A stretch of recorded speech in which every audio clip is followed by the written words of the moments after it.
शांति। 1 जून 2026 के ईश्वरीय महावाक्य। पहले सुनते हैं मुरली के मुख्य पॉइंट्स। बाबा ने कहा, तुम सबको रोशनी में ले जाने वाला एक मैं ही हूँ। जितना जो बच्चा याद में रहता है और ज्ञान की धारणा करता है, उतना उसका अज्ञान अंधियारा विनाश हो जाता है। अभी तुमको बाप से और मुक्ति जीवन मुक्ति धाम से योग लगाना है। जीवन मुक्ति में जाने के लिए दैवी मैनर्स भी अवश्य होने चाहिए। फिर बाबा ने कहा, इस पुरानी दुनिया से तुम्हें मुख मोड़ना है।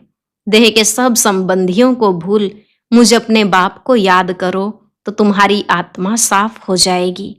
जन्म जन्मांतर से आत्मा जो मैली बन गई थी, उसे साफ करने के लिए बाप तुम्हें लक्ष्य सौंप देते हैं। सिर्फ मुझे याद करो तो तुम्हारी आत्मा जो बुझी हुई है वह फिर से जग जाएगी। लास्ट में बाबा ने कहा, अपना पुराना तन मन धन बाप को देकर नया लेना, यह है फर्स्ट क्लास इंश्योरेंस। बाप जादूगर भी है तो सौदागर भी। तुम्हें उनके साथ यह सच्चा व्यापार कर लेना चाहिए। अब सुनते हैं महावाक्यों को विस्तार से। मुरली का सार। मीठे बच्चे, बाप की श्रीमत है, इस पुरानी दुनिया से अपना मुख मोड़ लो। जीवन मुक्ति के लिए तुम दैवी मैनर्स धारण करो। प्रश्न, कौन से मैनर्स बाप के सिवाय कोई भी सिखला नहीं सकता है? उत्तर, पवित्र बनना और बनाना, यह है सबसे बड़ा दैवी मैनर्स। तुम घर गृहस्थ में रहते पवित्र रहो, यह शिक्षा एक बाप ही देते हैं, दूसरा कोई दे नहीं सकता। तुम बच्चों का बेहद का सन्यास है। तुम इस पुरानी दुनिया को ही बुद्धि से भूलते हो। तुम जानते हो पवित्रता की धारणा से बाकी सब मैनर्स स्वतः आ जाते हैं। गीत। आज अंधेरे में हैं हम इंसान। ओम शांति। बच्चों ने गीत की एक लाइन सुनी। एक तरफ है सारी दुनिया भक्ति मार्ग वाले और दूसरे तरफ हो तुम बच्चे ज्ञान मार्ग वाले। वह भक्ति की सीढ़ी चढ़ते रहते हैं और तुम बच्चे फिर ज्ञान की सीढ़ी चढ़ते हो, भक्ति की सीढ़ी उतरते हो। बच्चे जानते हैं आधा कल्प से भक्ति की सीढ़ी चढ़नी होती है। भक्ति भी पहले अव्यभिचारी होती है, पीछे व्यभिचारी बनती है। बिल्कुल ही अंधश्रद्धा में आ जाते हैं, कुछ भी नहीं समझते। गाते भी हैं हम अंधियारे में हैं, सतगुरु बिगर घोर अंधियारा। गुरु तो यहाँ बहुत हैं, अब सच्चा गुरु कौन है? साधु संत महात्मा भगत आदि सब साधना करते हैं अथवा याद करते हैं, शास्त्र वेद उपनिषद आदि पढ़ते हैं, फिर भी कहते हैं भगवान जब आए तभी आकर हमारी सदगति करे। सदगति दाता को ही पतित पावन कहा जाता है। अभी तुम बच्चे घोर अंधियारे में नहीं हो, तुम ज्ञान की रोशनी में आए हो। पतित पावन बाप को जानते हो और उनको याद करते हो। जितना जो बच्चा याद करता है और ज्ञान की धारणा करता है, उतना उसका अज्ञान अंधियारा विनाश हो जाता है। अब रोशनी में ले जाने वाला एक ही बाप है। ज्ञान अंजन सतगुरु दिया, कोई सुरमा नहीं है, यह ज्ञान की बात है। ज्ञान के साथ योग भी रहता है। जरूर जो मनुष्य भक्ति सिखलाते हैं तो उससे भी योग रहता है। अब तुम बच्चों का बुद्धि योग लगा हुआ है निराकार परम पिता परमात्मा के साथ। तुम्हारे में भी नंबरवार हैं और कोई मनुष्य मात्र का परम पिता परमात्मा सर्वशक्तिवान के साथ योग है ही नहीं, सिवाय तुम बच्चों के। तुमको बाप से और मुक्ति जीवन मुक्ति से योग लगाना पड़ता है। जीवन मुक्ति के लिए दैवी मैनर्स भी बहुत अच्छे चाहिए। इस समय तो सबके मैनर्स आसुरी हैं। परम पिता परमात्मा के भी गुण गाए जाते हैं ना। मनुष्य सृष्टि का बीज रूप है, सत्य है, चैतन्य है, आनंद का सागर है, ज्ञान का सागर है, पवित्रता का सागर है, फॉरएवर। उनका यह पद अविनाशी है और कोई मनुष्य का यह अविनाशी पद हो न सके। भल अभी तुम ज्ञान का सागर पवित्रता का सागर बनते हो, परंतु लिमिटेड बनते हो। बाप कहते हैं मैं अनलिमिटेड हूं। तुमको अनलिमिटेड बना नहीं सकता, नहीं तो फिर सृष्टि का खेल कैसे चले, 84 जन्म कैसे भोगेंगे। तुम फॉरएवर बन नहीं सकते, तुमको लिमिटेड बनाता हूं। 21 जन्मों के लिए तुम बनते हो, 21 पीढ़ी भी लिखा हुआ है। तुम फॉरएवर बनो, यह ड्रामा में कायदा नहीं। मैं तो हूं ही एवर प्योर, मैं रहता ही हूं परम धाम में। मेरे पास ज्ञान पवित्रता आदि है ही है। तुम भूल जाते हो तो इस समय बाप आकर बच्चों को घोर अंधियारे से निकाल ज्ञान और योग से पवित्र बनाते हैं। और कोई ऐसे कह ना सके कि मैं परम धाम से आया हूं, अब मुझे याद करो। यह मेरे महावाक्यों की कोई कॉपी नहीं कर सकते। मैं आता ही हूं तुम बच्चों को 21 जन्मों के लिए राजाओं का राजा बनाने। तो बनना चाहिए ना। बनेंगे भी वह जो कल्प पहले बने हैं। तुम जानते हो कितने बच्चे पवित्र बनते हैं, कितने अजामिल जैसे पापी बन जाते हैं, कितने अशुद्ध मैले बन जाते हैं। बाप को आकर मैले कपड़े साफ करना पड़ता है। आत्मा ही मैली बनती है। आत्मा को समझाते हैं तुमको माया ने कितना मैला बनाया है। सिर्फ इस एक जन्म की बात नहीं, यह तो जन्म जन्मांतर की बात है जो आत्मा को साफ करने के लिए लक्ष्य सौंप देता हूं। मुझे याद करो तो तुम्हारी आत्मा जो बूझी हुई है वह इस योग से जग जाएगी। जितना जितना मुझ बाप को याद करेंगे, स्मृति दिलाते हैं तुमको हमने स्वर्ग में भेजा था, फिर माया ने मैला बना दिया है। अब फिर मैं तुमको स्वर्ग का मालिक बनाने आया हूं। मैं इस ब्रह्मा तन से शिक्षा दे रहा हूं। आत्मा से बात करते हैं। हे बच्चे, लौकिक बाप की विस्मृति करो। देह सहित देह के सब संबंधी भूलकर मुझ अपने बाप को याद करो तो तुम्हारी आत्मा साफ होती जाएगी। फिर तुमको शरीर भी भविष्य में नया मिलेगा। फिर तत्व आदि सब नए सतो प्रधान हो जाते हैं।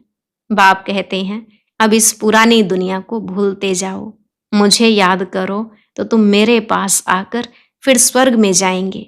यह पुरानी दुनिया है। इसमें कोई चीज बनाते हैं तो उस पर नया नाम रख देते हैं, जैसे नई दिल्ली, पुरानी दिल्ली कहते हैं, परंतु दुनिया तो पुरानी है ना। अब तुम बच्चों का इस पुरानी दुनिया से बुद्धि योग बिल्कुल हट जाना चाहिए। हम आत्माओं का स्वीट होम व निर्वाण धाम है, वहां जाना है। अपने को आत्मा निश्चय करना पड़े। बाप कहते हैं मुझे याद करो तो अंतमति सोगति हो जाएगी। मनुष्य जो अनेकों को याद करते हैं, कोई किसी गुरु को, कोई श्री कृष्ण को, श्री कृष्ण आदि कहाँ गए यह कोई नहीं जानते। यह नहीं समझते पुनर्जन्म में सबको आना है। यह रस्म रिवाज सृष्टि के आदि से चली आती है। सतयुग आदि में देवी देवताएं हैं, जरूर पुनर्जन्म वहां से ही शुरू हुआ होगा। पहले पहले है श्री कृष्ण, फर्स्ट पवित्र मनुष्य, उनकी महिमा जास्ती है।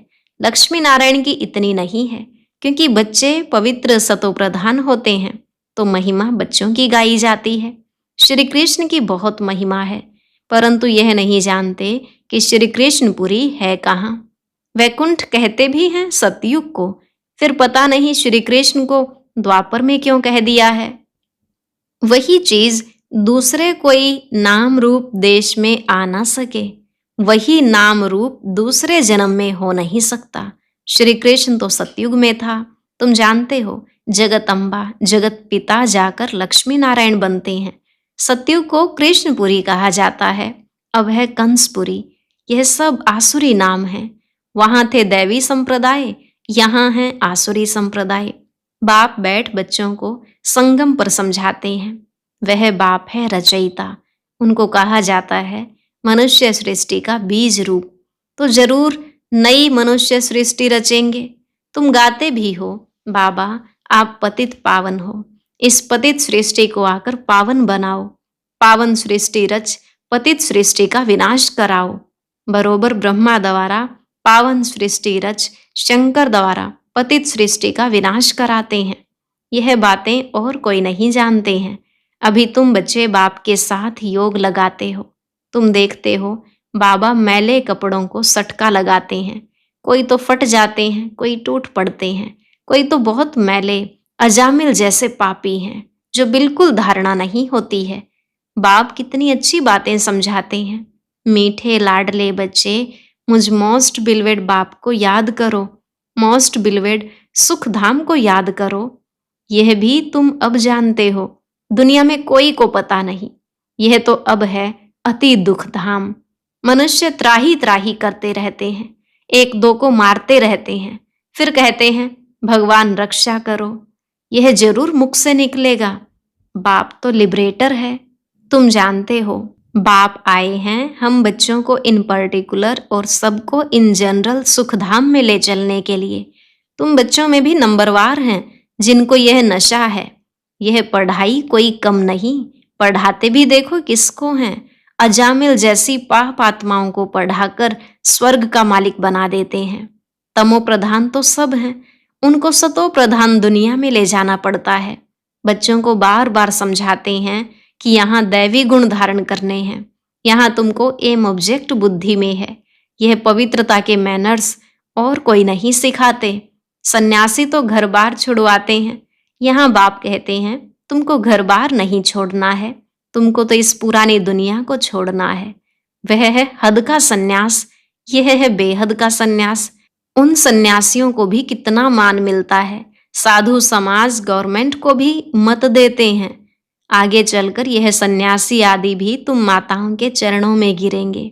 माताओं बिगर उन्हों का उद्धार नहीं हो सकता, क्योंकि तुम नॉलेज देते हो। बाकी चरणों में गिरने की बात नहीं है। हाँ, कोई नमस्ते व राम राम करते हैं तो रिस्पॉन्ड तो देना होता है। बाबा भी कहते हैं बच्चे नमस्ते, मैं तुम बच्चों को अपने से भी ऊंच बनाता हूँ, तुमको ब्रह्मांड और सृष्टि दोनों का मालिक बनाता हूँ और मैं वानप्रस्थ में चला जाता हूँ। परंतु तुम्हें श्रीमत पर भी चलना पड़े, इस पुरानी दुनिया से मुख मोड़ना पड़े। राम रावण और सीता का खिलौना है ना, सीता रावण को पीठ कर देती है, राम को मुंह कर देती है। श्री कृष्ण का भी चित्र है, नर्क को लात मार रहा है और स्वर्ग का गोला हाथ में है। बाप बहुत अच्छी रीति समझाते हैं, परंतु विरला व्यापारी यह व्यापार करे।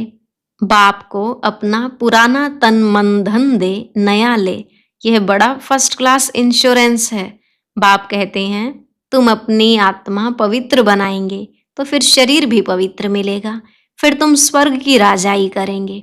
इसलिए उनको सौदागर जादूगर कहते हैं। पतित को पावन बनाना यह ईश्वरीय जादूगरी कहेंगे ना। बाप कहते हैं नरकवासियों को स्वर्गवासी बनाओ। कैसा फर्स्ट क्लास जादू है, इसमें प्राप्ति बहुत है। बाप कहते हैं राजाओं का राजा बनो, फॉलो करो। बाप बैठे हैं ना, यह अधर कुमार है, मम्मा कुंवारी कन्या है, तो फॉलो करना पड़े। वर्षा बाप से मिलना है। तुम कहेंगे हम भाई बहन बाप से वर्षा लेते हैं। वैसे तो लौकिक रीति बहन को वर्षा नहीं मिलता है, भाई को वर्षा मिलता है। यहाँ तो तुम सबको मिलना है, क्योंकि तुम सब आत्माएं हो ना। बाप कहते हैं तुम सबको मेरे पास आना है, फिर तो यह भाई बहन का नाता भी टूट जाएगा। वहां है बाप और बच्चों का नाता निर्वाण धाम में। इसलिए कहते हैं वी आर ऑल ब्रदर्स। अगर ईश्वर को सर्वव्यापी कहें तो फिर फादरहुड हो जाता है। इस सर्वव्यापी के ज्ञान ने कितना नुकसान किया है। अब तुम बच्चों पास बाप की याद है, बाप को याद करने में ही मेहनत जास्ती है। ऐसे भी नहीं कि तुमको कोई निष्ठा में बिठाए, तुमको तो लक्ष्य मिला हुआ है। यहाँ तो तुम मुरली सिर्फ बैठ सुनाते हो, योग तो तुम्हारा सदैव रहता है। मुरली सुना फिर चलते फिरते याद में रहना है। हम यात्रा पर जा रहे हैं, जितना हो सके याद में रहना है। 8 घंटा सर्विस करो, वह भी छूट है, बाकी टाइम देना है। मूल बात है ही पवित्रता की। तुम जानते हो यह है कांटों का फॉरेस्ट, एक दो को कांटा लगाते रहते हैं। अब बाप कहते हैं श्रीमत पर चलो। शिव बाबा भी बात करते हैं, ब्रह्मा भी बात करते हैं, परंतु तुम जानते हो शिव बाबा हमको पढ़ाते हैं, तुम स्टूडेंट्स हो। तुम कहते हो वह हमारा बाप भी है, टीचर और सतगुरु भी है। गारंटी करते हैं तुमको वापस ले जाऊंगा, ऐसे कोई गारंटी कर ना सके। यह बाप ही कहते हैं। गॉड फादर ही सुख देने वाला धर्म स्थापन करते हैं। उस बाप को कोई जानते नहीं है। अगर बाप को जाने तो बाप की प्रॉपर्टी को भी जान जाए। अच्छा, मीठे मीठे सिकलधे बच्चों प्रति माता पिता बाप दादा का याद प्यार और गुड मॉर्निंग। रूहानी बाप की रूहानी बच्चों को नमस्ते। रूहानी बच्चों की रूहानी बाप दादा को नमस्ते नमस्ते। Good morning. शुक्रिया बाबा, शुक्रिया। धारणा के लिए मुख्य सार। पहला पॉइंट, एम ऑब्जेक्ट को सदा सामने रख, दैवी गुण धारण करने हैं। सतो प्रधान दुनिया में चलने के लिए पवित्रता के मैनर्स अपनाने हैं। बुद्धि से बेहद का संन्यास करना है। दूसरा, मोस्ट बिलवेड बाप को और अपने सुख धाम को याद करना है। इस दुख धाम से बुद्धि का योग निकाल देना है। आज का वरदान, सर्व के गुण देखने व संतुष्ट करने की उत्कंठा द्वारा सदा एक रस उत्साह में रहने वाले गुणमूर्त भव। सर्व के गुण देखने व संतुष्ट करने की उत्कंठा द्वारा सदा एक रस उत्साह में रहने वाले गुणमूर्त भव। बाबा ने कहा, सदा एक रस उमंग उत्साह में रहने के लिए जो भी संबंध में आते हैं उन्हें संतुष्ट करने की उत्कंठा हो। जिसको भी देखो उससे हर समय गुण उठाते रहो। सर्व के गुणों का बल मिलने से उत्साह सदाकाल के लिए रहेगा। उत्साह कम तब होता है जब औरों के भिन्न भिन्न स्वरूप, भिन्न भिन्न बातें देखते सुनते हो, लेकिन गुण देखने की उत्कंठा हो तो एक रस उत्साह रहेगा और सर्व के गुण देखने से स्वयं भी गुणमूर्त बन जाएंगे। स्लोगन, बेहद के वैराग्य वृत्ति का फाउंडेशन मजबूत हो तो सेकंड में अशरीरी बनना सहज है। बेहद के वैराग्य वृत्ति का फाउंडेशन मजबूत हो तो सेकंड में अशरीरी बनना सहज है। अव्यक्त इशारे, सदा हर्षित रहने के लिए अपनी नेचर को सरल बनाओ, सहनशील बनो। अपने इस चेहरे को सदैव हर्षित बनाना, यह संगम युग की सबसे बड़ी गिफ्ट है। चेहरे पर कभी भी कोई परेशानी की रेखा ना हो। जैसे संपूर्ण चंद्रमा कितना सुंदर लगता है, वैसे अपना चेहरा सदैव हर्षित रहे। चेहरा ऐसा चमकता हुआ हो जो और भी आपके चेहरे में अपना रूप देख सके। इसके लिए अपनी नेचर को सरल बनाओ, सहनशील बनो। आज का अव्यक्त ज्ञान मोती सुनने के लिए ऊपर दिए गए बॉक्स पर क्लिक करें। अगर बॉक्स दिखाई नहीं दे रहा है तो ऊपर जो कॉर्नर में शो लिखा हुआ है उस पर क्लिक करें।